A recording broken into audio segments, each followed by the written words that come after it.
요한복음 4장 1절에서 8절 말씀을 보겠습니다. 이 말씀은 우리가 잘 아니까 다 같이 한 목소리로 오늘 이 말씀을 읽도록 하겠습니다. 예수의 제자를 삼고 세례를 주는 것이 요한보다 많다 하는 말을 바리새인들이 들은 줄을 주께서 아신지라. 예수께서 친히 세례를 주신 것이 아니요 제자들이 준 것이라. 유대를 떠나사 다시 갈릴리로 가실새 사마리아로 통행하여야 하겠는지라. 사마리아에 있는 수가라 하는 동네에 이르시니 야곱이 그 아들 요셉에게 준 땅이 가깝고 거기 또 야곱의 우물이 있더라. 예수께서 행로에 권하여 우물 곁에 그대로 앉으시니 때가 제6시쯤 되었더라. 사마리아 여자 하나가 물을 길러 왔으매 예수께서 물을 좀 달라 하시니 이는 제자들이 먹을 것을 사러 동네에 들어갔음이러라. 아멘. 오늘 말씀 가운데서 예수님께서 하신 말씀이 뭐죠? 예수님께서 하시는 말씀이 뭐죠? 직접 제자를 삼고 이 말을 하셨나요? 네, 물을 좀 달라. 날이 굉장히 덥다 이거죠. 물을 좀 달라 이런 말씀하시네요. 요한복음 이 4장은 예수님께서 이제 사마리아로 지나가시면서 사마리아 여인을 만나는 이야기입니다. 우리가 지난번에 함께 생각했습니다만 요한복음 3장은 밤에 찾아온 니고데모를 예수님께서 만나는 그런 이야기였습니다. 그때 예수님께서 니고데모에게 성령으로 거듭나야 한다는 것을 말씀했습니다. 사람이 거듭나지 아니하면 도대체 하나님 나라에 들어갈 수가 없고 그 거듭나는 것은 물과 성령으로만 거듭난다는 것을 바로 니고데모에게 이야기하심으로 그런 형식을 빌어서 우리 모두에게 거듭나는 것을 촉구하셨습니다. 그것이 절대적으로 필요하다는 것을 말씀하셨습니다. 그리고 그 거듭나고 구원을 얻는 것은 하나님께서 보내신 하나님의 아들을 믿는 믿음으로만 구원을 얻을 수 있고 믿는 자만이 멸망치 않고 영생을 받는다는 영생 구원의 교리를 또한 우리 주님께서는 말씀을 하셨습니다. 그런 복음을 선포하시고 나서 이제 4장을 통해서 보면 오늘 4장 말씀은 사마리아 여인을 만나시는 예수님께서 우리에게 또 다른 교훈을 주고 계신다는 것입니다. 우리가 몇 시간 동안 아마 이 요한복음 4장 사마리아 여인과 만나시는 예수님의 이야기를 통해서 예수님께서 하시고자 하는 그 진리를 우리 성도들이 함께 생각해 보고 또 거기에서 들려주는 오늘 우리에게 필요한 하나님이 요청하시고 예수님께서 우리에게 강력하게 촉구하는 그 복음의 메시지가 무엇인가를 우리가 함께 생각해 보려고 합니다. 오늘 말씀의 이제 이야기는 이렇습니다. 유대 지방에서 예수님께서는 자신에게 다가오는 이 대중의 인지도, 이 인기가 바리새인들이 아주 시기찬 그런 시기심으로 아주 이렇게 그리고 그런 생각을 가지고 예수님 자신에게 몰려드는 이 대중의 인기에 대해서 지금 이 바리새인들이 주목을 하기 시작했다는 것을 예수님께서 이제 아셨습니다. 이 바리새인들은 세례 요한에 대해서 먼저 조사를 했습니다. 세례 요한이 이제 요단강에서 세례를 주고 회개의 복음과 이 천국을 이야기를 할 때 바리새인들은 도대체 사람들이 여기에 왜 가는가 하는 것을 이제 조사를 했죠. 그런데 조사를 하는 과정에서 세례 요한의 놀라운 말을 듣습니다. 세례 요한은 이제 예수님을 가르치면서 이분은 나보다 더 위대하고 이분은 더 능력이 크시고 이분은 바로 메시아, 그분 하나님의 아들이라는 그런 선포를 이 바리새인들이 요한의 입을 통해서 듣게 됩니다. 그러다 보니까 이 바리새인들은 세례 요한도 중요하지만 예수님을 감시하고 예수님을 지키는 것이 더 중요하겠구나, 더 필요하겠구나 해서 이제 예수님을 철저하게 감시하는 수준에 이르게 되었습니다. 그 결과 예수님이 하시는 일을 잘 관찰해 보니까 예수님께서 세례 요한보다 제자를 더 많이 삼으시고 그리고 예수님께서 세례를 주시는데 많은 사람들이 막 구름대까지 몰려들어온다는 소문을 드디어 이 바리새인들이 듣게 되었습니다. 사실 세례에 대한 바리새인들이 들은 정보는 좀 부정확한 정보입니다. 예수님께서는 직접 세례를 주신 적이 없습니다. 예수님은 이 땅에서 어느 누구에게도 단 한 사람에게도 세례를 주신 적이 없습니다. 여러분들 예수님께 세례를 받습니까? 예수의 이름으로 세례를 받죠. 그러니까 우리는 예수님으로부터 세례를 받는 사람들입니다. 그런데 예수님 당시에 예수님에게 직접적으로 세례를 받은 사람은 아무도 없어요. 오늘 성경 말씀은 바리새인들이 잘못 알고 있는 이야기들, 예수님께서 직접 세례를 주신 것이 아니라 제자들을 통해서 제자들이 주는 것이었는데 그것을 이 사람들은 착각하고 예수님이 주었다. 그렇게 해서 예수님에 대한 시기심으로 예수님을 드디어 모함하고 예수님을 이제 감시하기 시작을 했습니다. 이런 사실 때문에 예수님께서는 이거 바리새인들하고 불필요한 충돌을 가져서는 안 되겠다는 생각을 또 가지셨어요. 쓸데없이 바리새인들과 충돌을 해서는 안 되겠다는 생각과 무엇보다도 예수님 마음속에는 지금 이 예루살렘에서 유대 땅에서 예수님이 하나님으로부터 받으신 그 사역을 이루어야 할 그 때가 아직 아니라는 것을 예수님은 아셨어요. 그러니까 때가 아니고 또 불필요한 충돌을 막기 위해서 예수님께서는 이 유대 지방을 떠나서 갈릴리 지방으로 가시는 것을 결정을 했습니다. 여러분 유대 지방은 갈릴리 지방이 어딘지 아시죠? 유대 지방은 어느 쪽에 있죠? 남쪽에 있어요. 갈릴리 지방은 동쪽에 이병경 집사님이 있으셔야 잘 아시는데 북쪽에 있습니다. 그래서 북쪽 지방으로 이제 가셨다는 얘기입니다. 이제 그쪽으로 가시는 이야기를 오늘 시작합니다. 그래서 예수님께서는 이제 갈릴리를 가시려고 하는데 그 길을 사마리아를 경유해서 사마리아를 통과해서 그래서 가시는 걸로 결정을 하셨고 오늘 말씀해 보니까 사마리아에 있는 수가라고 하는 성에서 예수님께서는 물을 기르러 온 한 사마리아 여인과 대낮 정오 12시에 우물가에서 만나는 이야기를 우리에게 지금 요한은 기록을 해주고 있습니다.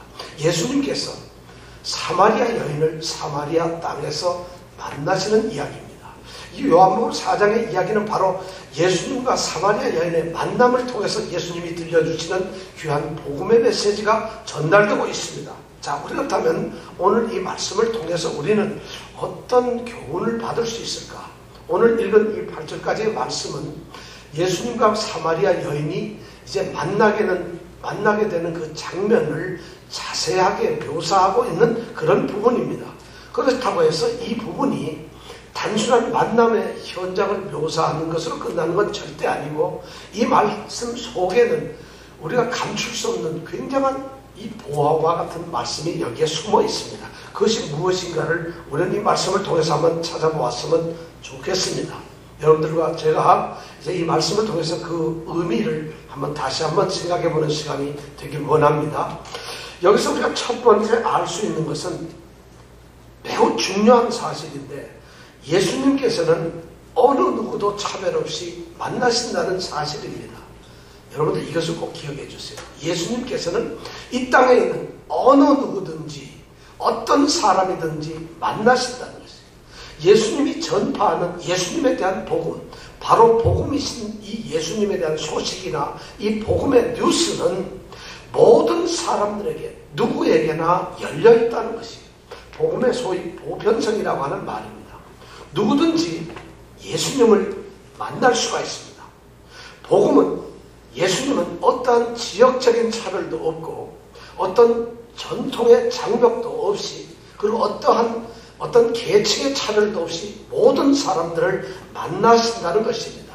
그 내용을 오늘 말씀 가운데서 우리가 두 가지를 통해서 알 수가 있습니다. 첫 번째는 사마리아 지방으로 예수님께서 가셨다는 내용입니다. 사마리아 지방으로 예수님께서 가셨다. 예수님께서 지금 유대 지역에서 갈릴리를 가시는데 갈릴리를 가시기 위해서 사마리아로 지나가셨다는 내용입니다. 예수님께서 사마리아로 지나가셨다는 이 말씀, 이 기록은 당시 유대인들에게는 엄청난 충격으로 다가옵니다. 이 말씀은 그냥 단순한 말이 아니라 사마리아를 가셨다는 그 말 자체가 엄청난 폭풍 같은 그런 사건들을 몰고 올 수가 있는 아주 폭발적인 이슈이자 아주 폭발적인 행동이라는 것입니다. 예수님께서 사마리아로 가셨다는 것입니다. 이유는 9절에 보면 나옵니다. 여러분 여기 나오진 않았습니다. 9절 이 하반절에 보면은 왜 그러느냐? 유대인은 사마리아인과 상종을 하지 않기 때문입니다.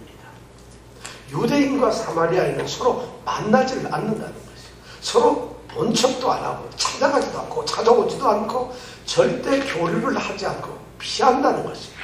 그 얘기는 단순히 피하는 차원을 넘어서 경멸과 멸시와 그리고 무시하고 그들과 대적하는 그런 관계입니다. 그렇기 때문에 예수님이 그러한 이 사마리아 땅을 찾아가셨다는 것, 그 땅을 가신다는 것은 엄청난 정말 그런 사건일 수밖에 없다는 얘기예요. 왜 이랬을까? 여기는 역사적인 이유가 있습니다. 다윗의 아들 솔로몬 왕이 죽고 난 다음에 이 통일 이스라엘 왕국은 둘로 나누게 됩니다. 그래서 북쪽은 이스라엘이 되고 남쪽은 유다 지파입니다. 그래서 남쪽 유다 왕국은 소위 유다 지파를 중심으로 해서 베냐민 지파와 두 지파가 이제 한 왕국을 이루게 되고 나머지 10지파는 북이스라엘이라고 하는 새로운 왕국을 만들고 나라가 분리가 됩니다. 그리고 이 두 나라가 각기 존재를 하고 있다가 예수님이 오시기 722년 전에 아수르라고 하는 제국에 의해서 먼저 북쪽에 있는 이 이스라엘이 이제 합병을 당하고 멸망을 하게 됩니다.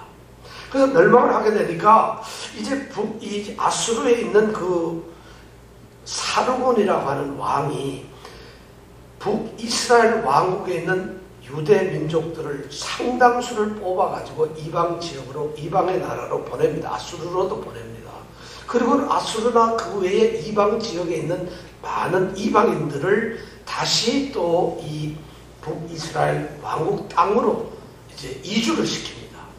이렇게 함으로 인해서 그 땅에는 이방인과 유대인이 함께 사는 문제가 발생하게 되었습니다.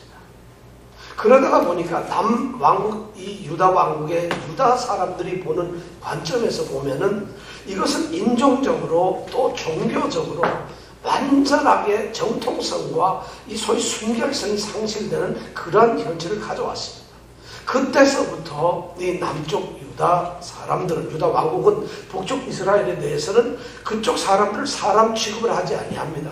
왜냐하면 하나님의 택하신 선민인 이 이스라엘 백성이 이방인들과 함께 거주하면서 결혼하고 자식을 낳고 산다는 것 자체가 이미 혼합된, 완전히 혼합된 그런 유대인들의 무리라는 것입니다. 오히려 이 유대인들은 이방인보다도 차라리 더 이 사마리아인, 이 북이스라엘 왕국의 사람들을 더 경원시했습니다. 바로 이 사마리아는 그 북이스라엘 왕국의 수도였어요. 그래서 이 북이스라엘 왕국을 흔히 우리는 사마리아인으로 이렇게 통칭을 합니다. 바로 그러한 땅을 이렇게 벌써 그것이 예수님이 태어나시기 700여 년 전에 있었던 이 사건을 통해서 700여 년 동안은 이 두 왕국은 완전히 단절된 한 민족이면서도 천천히 원수처럼 된 그런 상황이에요. 한 영토의 한 땅에 있었지만 그들은 어떤 교류도 없는데 예수님께서는 그 길을 가신다는 것이에요. 그러니 이것은 충격이잖아요. 엄청난 일이 벌어지고 있는 것이에요. 왜 예수님은 사마리아 가셨을까? 예수님께는 바로 이 사마리아를 가십니다. 그리고 예수님께서는 사마리아 땅을 찾아가셨어요. 이 말씀은 사마리아 땅에 예수님께서 복음을 전하신다는 것이에요. 예수님께서는 사마리아에 있는 사람도 만나신다는 것이에요. 사마리아라고 하는 이미 배척된 그 땅조차도 예수님은 품어 안으시고 이 세상에 어느 곳이든지 예수님은 가시고 그곳에서 사람들을 만나신다는 것이에요. 이것이 상징적으로 우리에게 주어지고 있는 첫 번째 이유입니다. 예수님께서는 어느 누가도 차별 없이 만난다는 첫 번째 이유가 바로 사마리아 땅을 가셨다는 것이에요. 두 번째는 뭐냐면 사마리아 여자를 만났다는 것이에요. 이게 또한 이거는 사마리아 땅을 간 것보다도 더 큰 충격으로 다가옵니다. 왜냐하면 사마리아 사람을 만난 것도 문제인데 그것이 여자라는 것이에요. 우리가 3장에서는 니고데모라고 하는 사람을 예수님이 만나신 걸 보았습니다. 니고데모는 유대인의 남성입니다. 그는 유대인 이스라엘의 공회의 회원입니다. 그리고 율법을 아주 철저하게 지키는 바리새인이었어요. 그는 학식이 많고 율법에 정통한 랍비 선생이었어요. 그래서 그는 공적으로 모든 사람들한테 칭찬을 받고 명성을 가지고 있어. 그리고 권세를 가지고 있는 대단한 사람이었습니다. 그런 사람을 만났던 예수님께서 오늘 만나는 여인은 이름도 알려지지 않은 무명한 사마리아 여인을 만난다는 것이에요. 이 여인은 이름도 알려지지 않고 정말 보잘것없는 여인입니다. 더군다나 이 다음 시간에 우리가 계속 생각을 해보겠습니다만 이 여인은 율법적으로도 철저하게 율법을 어기고 율법을 범죄하는 그런 아주 철저한 율법 범죄자입니다. 그래서 율법을 한 번도 지키지 않은 율법에서 의하면 철저하고 완전한 죄인과 같은 여자입니다. 죄인 그 자체입니다. 그런데다가 이 여자는 배운 것이 하나도 없어요. 당시에 여성은 교육의 기회가 주어지지 않았기 때문에 교육을 받을 수가 없었는데 물론 이 사마리아 여자도 교육을 받을 수가 없었어요. 그러니까 이름조차도 여기에 나오질 않습니다. 이 여자는 공개적으로 경멸하고 천대를 받고 있습니다. 가난하고 무지하고 바로 또한 힘이 없는 그런 부정한 여인이었습니다. 그런데 예수님께서 바로 그 여인을 만났다는 것이에요. 예수님께서는 니고데모라고 하는 위대한 유대인의 남성도 만나시지만은 사마리아에 있는 이름 없는 천대받는 여인도 만나신다는 것이에요. 예수님은 둘 다 만난다는 거예요. 똑같이 예수님께서는 이들도 만나지만 또한 저들도 만나는 이런 것이다. 이게 굉장히 상징적인 것이에요. 당대 모든 사람들이 다 피하고 멸시했던 그 사람들, 그 지역에 예수님께서 가셔서 바로 구원을 선포하셨다는 것이죠. 당시에 여자를 무시하는 것이 얼마나 심했는지 그 당시 랍비가 이렇게 가르친 이 교재 내용에 보면 이렇게 얘기하고 있어요. 거리에서는 여자와 특히 심지어 자기 아내와도 이야기하지 말라. 이런 이야기가 그 당시에 교육이 되고 있었어요. 또 이런 얘기도 있습니다. 여자에게는 어떤 인사도 하지 마라. 자, 옆에 사람하고 인사하세요. 그러면 여자를 보면 인사하소. 이런 일이 불가능한 거죠. 바로 그러한 여자를 천시하고 멸시하는 그런 시대에서 예수님은 그것도 사마리아 땅에 살고 있는 사마리아 여인과 한낮에 둘이 만나고 있다는 것이죠. 엄청난 일이에요. 이런 사실이 바로 예수님께서 그들을 포용하고 있는 것이에요. 유대인의 남성이 사마리아 여성을 만난다는 이 사실은 상상할 수 없는 충격입니다. 그러나 예수님은 만나십니다. 갈라디아서 3장 28절에 보면 너희는 유대인이나 헬라인이나 종이나 자유자나 남자나 여자나 다 그리스도 예수 안에서 하나라는 말씀이 나오는데 바로 예수님 안에서는 하나라는 것을 예수님이 선포하십니다. 그래서 예수님은 사마리아 땅을 가셨고 사마리아에 있는 여인을 만나서 예수님 앞에서는 어떤 장벽도 없이 우리 예수님은 모든 사람을 만나신다는 것을 우리에게 알려주고 있습니다. 지금 예수님이 그 일을 하고 계시는 것이에요. 우리는 이 성경에서 사마리아로 도행했다는 것이 단순한 구절 같지만은 이 성경은 당시의 어떤 관습과 전통과 그 당시의 규례와 그 당시의 사회적 모든 문명과 문화를 송두리째 깨뜨려버리는 정말 혁명적인 그런 예수님의 행위였습니다. 이 예수님이 바로 그 사람들을 만나기 위해서 사마리아 땅으로 가셨고 더 놀라웠게도 사마리아 여인과 만나는 일을 하셨다는 것입니다. 복음이신 그 예수님 자신이 복음의 주체이신 그 예수님이 복음을 바로 멸시받는 이방의 땅에다가 전하셨다는 것이에요. 예수님은 누구나 만날 수 있습니다. 어떤 사람도 만날 수 있습니다. 예수님을 만나는 데는 장벽이 없습니다. 어떤 계층의 사람도 만날 수 있어요. 그 사람이 어떤 위치에 있는 것이 중요하지 않아요. 어느 땅에 살고 있는 것이 중요하지 않습니다. 그 사람이 어떤 전통과 어떤 문화 속에서 살고 있는 사람인 것이 중요하지 않습니다. 그것은 예수님에게 필요 없다. 복음은 보편적으로 모두에게 동등하게 열려있다는 것입니다. 바로 오늘 이 이야기를 통해서 예수님께서는 우리들에게도 오늘날 동일하게 이야기를 하십니다. 예수님을 만나라는 것이에요. 우리가 예수님을 만나야 된다는 것이에요. 우리는 과연 예수님을 만나기를 기대하는가? 우리의 형편에서, 우리의 처지에서 과연 예수님을 만날 수 있을까 하는 염려가 아니라 우리는 무조건 예수님을 만날 수 있다는 것이에요. 그리고 예수님을 만나야 되는 것이에요. 오늘 우리 사랑하는 성도들이 예수님을 만나는 놀라운 역사가 있기를 원합니다. 두 번째 중요한 얘기는 예수님께서는 이 바로 만남을 원하고 계획을 하셨다는 것입니다. 만남을 이걸 원하고 계셨고 이 만남을 의도적으로 계획을 하셨다는 것입니다. 오늘 4절 말씀은 다시 우리에게 또한 중요한 단서를 우리에게 제공을 하고 있습니다. 사마리아로 통행하여야 하겠는지라. 이 통행하여야 하겠는지라. 이 말씀이 무슨 의미인지 여러분들 아십니까? 이 말씀이 너무나 큰 뜻을 가지고 있어요. 이 말씀의 정확한 뜻은 뭐냐면 그리고 그분은 사마리아를 반드시 통과해야만 했다. 이런 말이에요. 다르게 또 표현하면 어떤 영어 성경은 이렇게 번역이 되어 있어요. 사마리아로 가시는 것이 바로 그분의 의무였다. 이 말씀은 사마리아로 가시는 것이 강제적인 의무가 있다는 거죠. 예수님께서는 필연적으로 가시지 않을 수 없이 그 길을 가셨다는 것이에요. 왜 사마리아로 가셨을까? 이건 참 의미 있는 얘기입니다. 당시에 갈릴리로 가는, 유대 땅에서 갈릴리로 가는 길은 반드시 사마리아로 가야 하는 그것이 유일한 길이 아닙니다.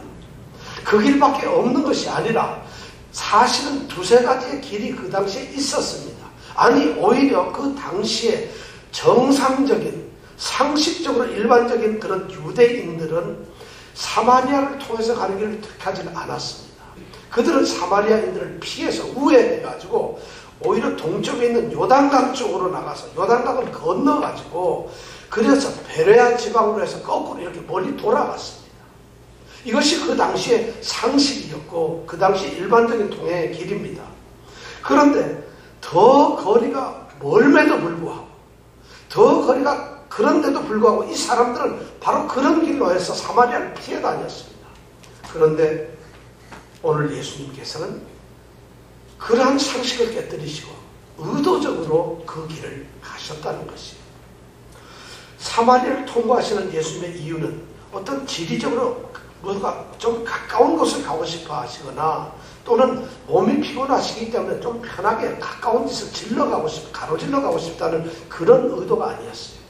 이 말씀의 사용 용도로 봐서 사마리아로 통과해야 했다는 것, 반드시 통과해야 했다는 이 말씀은 예수님께서 가지시고 있는 어떤 의무가 아니었어요. 이건 뭐냐면 그냥 특별히 의도된 구속적인 영적인 의도가 예수님께 있었다는 거죠. 예수님께서 일부러 그 길을 가시는 거예요.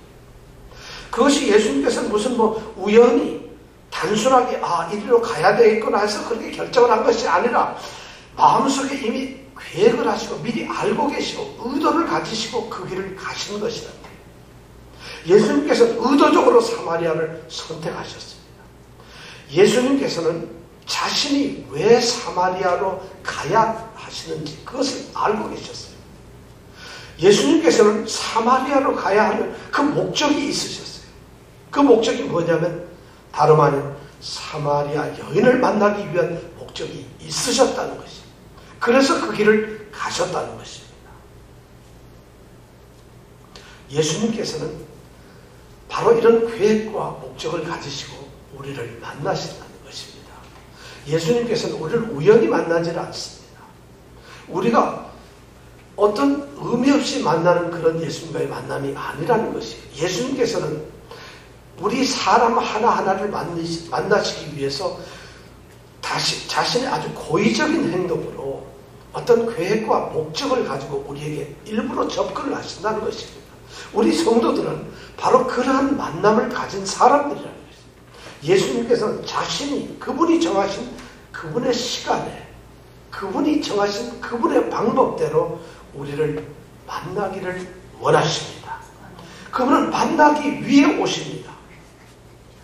이것이 바로 오늘 하는 말씀의 의도입니다. 오늘 사마리아 여인을 만나는 이 예수님을 여러분들은 만나실 수가 있겠습니까? 여러분 마음속에 정말 예수님을 만나야겠다는 기대를 가지고 계십니까? 나는 정말 예수님을 꼭 만나야겠다는 간절한 열망을 여러분들이 가지고 계십니까?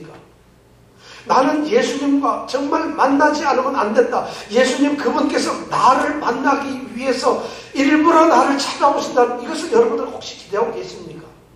예수님께서 그 많은 사람들 중에서 내 자신을 꼭 집어서 나를 어쩌면 창세 이전에 나의 이름이 이미 예수님의 어린 양의 생명책에 기록을 해놓으시고 그러한 나를 찾기 위해서 오늘 나를 만나셨다는 것을 여러분 혹시 기억하십니까? 이것이 우리가 예수님을 만난다는 것이죠. 오늘 사마리아의 땅에 일부러 통행하려 갔던 그 예수님은 바로 그런 목적된 행동으로 사마리아 땅을 들어가고 사마리아 여인을 만났다는 것이에요. 예수님을 만나면 계획이 있습니다.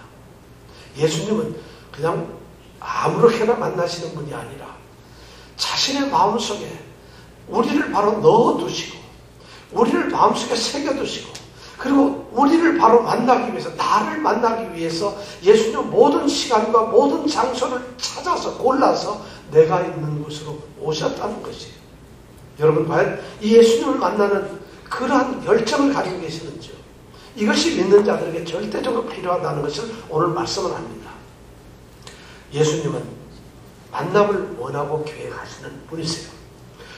세 번째 예수님은 오늘 또 말씀을 통해서 매우 중요한 말씀을 하고 있습니다. 6절부터 8절 말씀은 이렇게 기록을 하고 있습니다. 거기 또 야곱의 우물이 있더라. 예수께서 행로에 권하여 우물 곁에 그대로 앉으시니 때가 제6시쯤 되었더라. 사마리아 여자 하나가 물을 잃어 왔으며 예수께서 물을 좀 달라 하시니 이는 제자들이 먹을 것을 사러 동네에 들어갔음이라.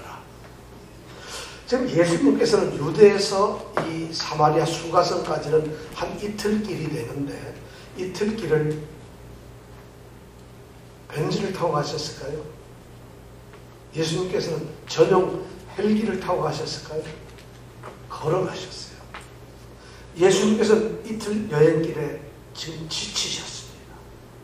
우물 곁에 오늘 말씀해 보니까 우물 곁에 그대로 앉으시니 그대로 앉으셨다는 게 뭐예요? 그렇게 앉았다는 얘기예요. 그렇게 앉았다는 거예요. 우물 곁에 그냥 털썩 주저앉으셨어요. 피곤에 완전히 극치를 이루고 털썩 주저앉았다는 거예요. 그래서 그 앉은 시간이 뭐냐면 제6시 6시는 낮 12시 정오예요. 이 이스라엘 땅에 가장 덥게 햇빛이 비치는 정오 12시 한낮에 예수님께서 너무 피곤하셔서 우물가에 그냥 걸터 앉으셨어요. 그리고 목마름과 허기짐 때문에 지쳐 계셨어요. 완전히 지쳤다. 오죽하면 예수님께서는 제자들이 음식을 사러 먹을 것을 사러 이제 동네로 들어가는데 보통 예수님은 제자들과 함께 갔어요. 그런데 예수님은 가실 수가 없을 정도로 제자들만 보내고는 우물가에 혼자 앉아 계세요. 그러다가 이 정말 말을 걸어서는 안 되는 전혀 다른 사마리아 여인 하나가 다가오니까 그 여인에게 말을 겁니다. 무슨 얘기를요? 물을 좀 달라는 거죠. 이건 목마름이에요. 힘들고 허기지. 이 예수님께서 지금 그렇게 일을 하고 계십니다. 물론 여기 굉장히 의도가 있는 예수님의 계획이지만 지금 예수님께서 그렇게 철저하게 지치고 있습니다. 자, 그래서 어떻게 됐다는 얘기예요? 이게 무슨 의미를 줄까요? 왜 예수님이 지쳐있다는 이 얘기를 여기에 굳이 써야만 했을까요? 이것이 무슨 의미예요? 여기 지금 이렇게 지쳐가지고 있는 이 예수님에 대한 얘기는 무슨 의미를 주는 것입니까? 지금 우물가에 지쳐서 앉아 계시고 있는 이분이 누구세요? 우물가에서 지쳐와서 목이 말라 물을 달라고 한 여인에게 물을 달라고 간청을 하는 이 사람, 이분이 바로 누구시냐는 거죠. 이분이 바로 우주를 창조하신 창조주 하나님입니다. 하나님의 아들이라는 거예요. 바로 그분이 이 세상의 주인이 만물을 만드셨던 분이고 이 모든 만물이 바로 그분을 위해서 만들어졌는데 그 만물의 주인인 그분이 이 땅에서 피곤해 하신다. 지쳐있다는 거예요. 이것은 위대한 성육신의 모습입니다. 그분이 몸을 입으시고 사람의 몸을 입으시고 사람과 똑같이 이 땅에 낮아지셨어요. 그리고는 자신이 사람들이 느껴주시는 그런 인간의 모습의 고통을 똑같이 느끼고 있어요. 그분은 지쳤습니다. 그리고 목이 마르셨어요. 그리고 속이 허기지고 계셨어요. 그분은 진짜 육체로 오셨던 정말 진짜 사람이었다는 것이에요. 지금 요한은 그 얘기를 하고 있습니다. 사마리아 여인을 만나기로 다가오시는 예수님은 바로 그러한 인간과 똑같은 우리의 연약함을 그대로 알고 계신 그러한 분이었다는 것이에요.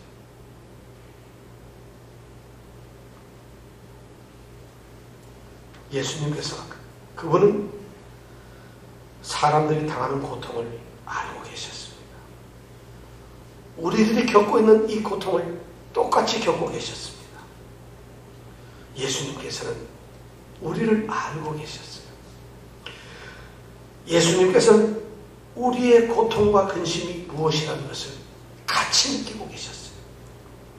예수님께서는 우리의 한 사람 한 사람, 오늘 이 자리에 있는 한 사람 한 사람, 예수님이 만나시는 한 사람 한 사람, 그 사람의 속에 있는 모든 것들을 속속들이 알고 계시던 그런 분이셨어요. 바로 그 예수님은 이러한 것을 직접 체험하시면서 그냥 천상에 계시고 평안히 고통이 없이 하나님으로서 우리를 먼발치서 보시면서 우리를 만나셨던 것이 아니라 우리를 만나기 위해서 우리가 갖는 고난의 그 현장 속으로 우리가 살고 있는 이 삶의 자리로 직접적으로 내려오셔서 우리가 당하는 고통과 똑같은 고통을 겪으시면서 우리를 이해하시고 바로 동병상련의 그런 고난으로 우리를 찾아오셨다는 것이에요. 지금 사마리아로 통과하시는 이 말씀 속에는 그것이 지금 들어있습니다. 히브리서 기자는 그렇게 얘기했죠. 4장 15절에 보면 우리에게는 한 대제사장이 있으니 그는 우리의 연약함을 체휼하지 아니하신 자가 아니요 모든 일에 우리와 한결같이 시험을 받으신 자라. 뭐라고 했어요? 죄가 없으시다고 했어요. 그러면 우리가 긍휼하심을 입고 뭐예요? 그리고 힘을 얻기 위해서 보좌에 담대히 나가자는 이런 말씀을 하고 있어요. 바로 예수님께서는 그런 고난의 현장에서 직접적으로 느끼시면서 그 고난의 자리로 우리를 찾아오셨다는 거죠. 지금 이 사마리아 여인은 정말 인생에서 가장 밑바닥에 천대를 받고 있는 모든 사람들의 손가락질을 받고 있는 그런 여인입니다. 그 여인에게는 아무런 소망도 없어요. 아무런 희망, 아무런 어떤 기대가 없어졌어요. 그리고 그 여인에게는 정말 오로지 좌절과 사람들의 멸시 속에서 피하는 조롱과 그리고 그가 가지고 있는 수치와 그런 것밖에 없어요. 사람들을 피해서 대낮에 물을 길러오는 한 외로운 여인입니다. 남편을 5이나 있었습니다. 그리고 지금 살고 있는 남자도 자기 남편이 아닌 6명의 남자를 거느렸던 그런 여인입니다. 이 여인이 오늘 예수님을 만나는 거예요. 그 만남의 자리가 바로 우물가였다는 것이에요. 예수님 자신이 지치고 힘들어서 앉았던 바로 그 자리에서 예수님은 그 여인에게 사실 보세요. 얼마나 아름다운 말이에요. 물 좀 주세요. 물 좀 주소. 나한테 물 한 잔만 주소. 이런 말씀을 예수님이 하고 있다는 것이에요. 사랑하는 성도 여러분, 우리가 바로 이런 예수님을 만나야 된다는 것을 오늘 이 성경은 말하고 있습니다. 바로 예수님께서는 우리를 만나시기 위해서 정말 예수님께서는 그 많은 사람 중에 우리는 결코 잘난 것도 없습니다. 우리가 대단한 존재도 아닙니다. 우리는 예수님이 만날 만한 그런 어떤 화려함이나 뛰어남이나 용모나 준수가 한 것이 아닙니다. 우리에게 능력이 있는 것도 아니고 우리 처지가 대단한 것도 아닌데 그러한 과정에 있는 우리 그런 상황 속에 있는 우리를 예수님께서 만나주셨어요. 그런데 그 만나기 위해서 의도적으로 계획을 하시고 우리를 만나기 위해서 예수님께서 궁리를 하셨어요. 어떻게 만날까? 그분의 시간을 정하셨고 그분의 방법을 정하시고 그리고 우리에게 접근을 하셨어요. 그리고 우리를 만났어요. 그런데 그 만난 자리가 우리가 편안히 쉬고 우리가 행복하고 우리가 정말 즐겁게 이 세상 살아가고 있는 그런 자리가 아니라 우리가 가장 지쳤을 때, 우리가 가장 고통스러울 때, 우리가 어쩌면 희망이 없이 소망을 상실한 채 정말 아무런 힘도 없이 정말 우리에게 위로와 힘과 능력이 간절하게 소용되는 그러한 순간에 예수님께서는 똑같은 모습으로 우리의 어깨를 짚으셨다는 거지. 그리고 우리를 만나셨다는 거지. 사랑하는 성도 여러분, 예수님을 여러분들이 만나시겠습니까? 여러분 만날 수 있겠습니까? 오늘 이 성경 말씀은 우리가 말한 듯이 예수님을 만나야 된다는 것이요. 이 다음 말씀에 예수님은 우리에게 영원한 목마르지 않은 생수를 주시는 바로 생수의 근원이신 예수님이세요. 그분은 우리에게 구원을 주시고 우리에게 영원한 생명을 주시고 바로 우리에게 예수 생명을 허락하셔서 우리로 하여금 정말 이 땅에서 힘이 있고 위로와 능력과 기쁨을 가지고 살아갈 수 있도록 모든 삶의 힘의 근원이 되시는 그분께서 우리를 만나러 오셨어요. 지금 그렇다면 우리가 만나야죠. 여러분들은 예수님을 만나시기 위해서 무엇을 하고 계세요? 예수님을 만나기 위해서 우리가 하고 있는 일이 무엇입니까? 여러분 예수님과 맞닥뜨리려고 하는 삶의 자리에서 어떻게 예수님을 만나고 있어요? 신앙은 바로 예수님을 만나는 것부터 시작이 됩니다. 믿음의 삶은 예수님을 만나는 것부터 시작됩니다. 예수님을 어떻게 만나고 계세요? 예수님을 아는 것이 아닙니다. 성경을 통해서 예수님은 하나님의 아들이다. 그분이 이 땅에 와서 십자가에 달려 죽으시고 그분이 우리의 죄를 대신했기 때문에 우리는 살아난다. 구원을 얻는다. 이것을 아는 것은 예수를 만나는 것이 아니라는 것이에요. 그런 것을 뛰어넘어서 바로 그런 일을 하신 그 예수님을 오늘 인격적으로 만나는 것이에요. 삶의 자리에서 예수님을 만나라고 오늘 이 말씀은 기록하고 있어요. 바로 이 사도 요한은 사마리아 땅에서 사마리아 여인을 만나는 예수님의 모습을 조명하면서 이 예수님의 모습을 보면서 여기에서 의도적인 단어를 써가면서 예수님이 강권적으로 우리를 만나시기로 오셨다는 것을 이야기하고 있습니다. 그렇다면 여러분 예수님을 만나세요. 어떻게 만나십니까? 오늘 여러분들의 삶에서 예수님을 과연 만나고 있습니까? 예수님을 압니까? 예수님이 옆에 계신다는 것을 느끼십니까? 예수님께서 정말 나와 동행을 한다는 것을 여러분들 깨닫습니까? 이것이 신앙이고 이것이 예수를 믿는 자들의 삶의 모습이라는 것이에요. 이렇게 살아가야 한다는 것을 요한은 지금 이야기하고 있어요.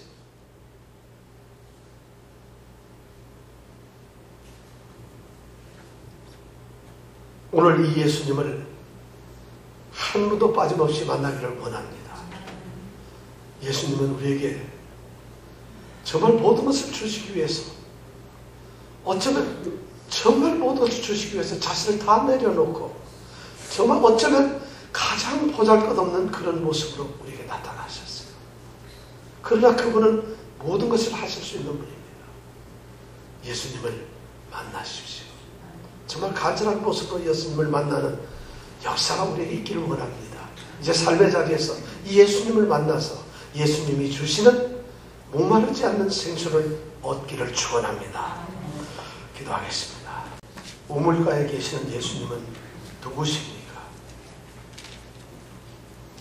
오늘 우리의 우물가는 어디입니까?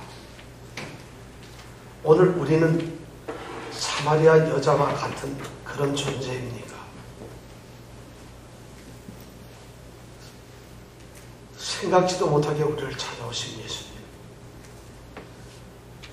아무것도 하지 못하던 때에 우리를 만나러 오셔서 기다리는 예수님. 그 예수님을 우리가 만나기를 원합니다. 거기에 모든 것이 있습니다. 거기에 모든 것이 이루어집니다. 거기에서 모든 것이 시작됩니다. 주님, 우리를 만나 주시옵소서. 주님의 영광이 늘 우리 안에 있게 하시고 오늘 우리의 삶이 주님과 동행하는 삶이 되게 하여 주시옵소서.